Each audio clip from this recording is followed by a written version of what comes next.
Anak jenius ini di umur 16 dia lulus S3 dan mendapat gelar doktor. Tapi sekarang ini di umur 30-an dia menjadi pengangguran dan biaya hidupnya masih dibiayai orang tuanya. IQ jenius, tapi kok nasibnya bisa begini ya? Ternyata ada wisdom yang layak kita pelajari bersama. Nah, video ini cocok buat kalian yang sebagai orang tua selalu bilang, gak penting lah belajar wisdom, belajar ilmu mental dan psikologis. Yang penting tuh belajar ilmu, kuliah tinggi-tinggi, dan akademisi.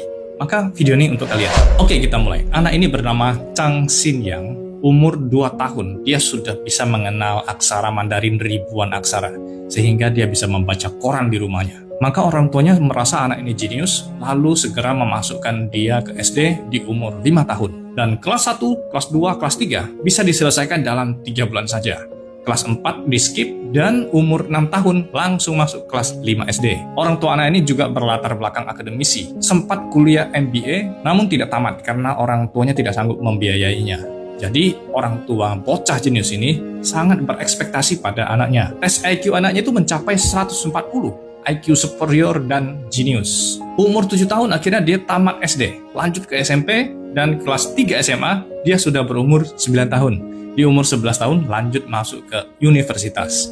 Karena kegemarannya dalam bidang matematika dan fisika, maka dia bisa lanjut kuliah ke S2 di umur 13 tahun. Dan di umur 16 tahun dia lulus S3 doktor di bidang aeronautik dan astronautik. Jadi lulus S3 itu tidak menjamin masa depanmu gemilang. Dia pernah bekerja sebagai dosen, lalu dia berhenti. Dia tidak punya daya juang dan kemandirian. Dari hal makan saja, semua harus bergantung pada orang tuanya yang menyiapin.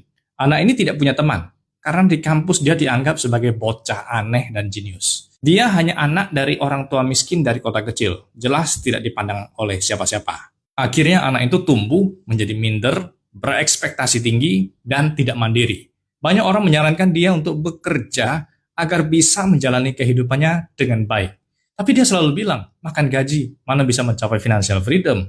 Akhirnya dia nggak mau bekerja, dan hanya meminta uang dari orang tuanya. Sampai sekarang dia masih mengucilkan diri, hidup dari uang kiriman dari orang tuanya. Makan secukupnya sampai kurus dan kurang gizi begitu. Dan dia dengan santai menjalani hidup sebagai pengangguran. Coba Anda bayangkan. Jadi sebuah pendidikan yang sampai S3 itu memang nggak menjamin kalian bakal sukses. Berbekal kecerdasan intelektual saja dan akademisi saja, itu tidaklah cukup.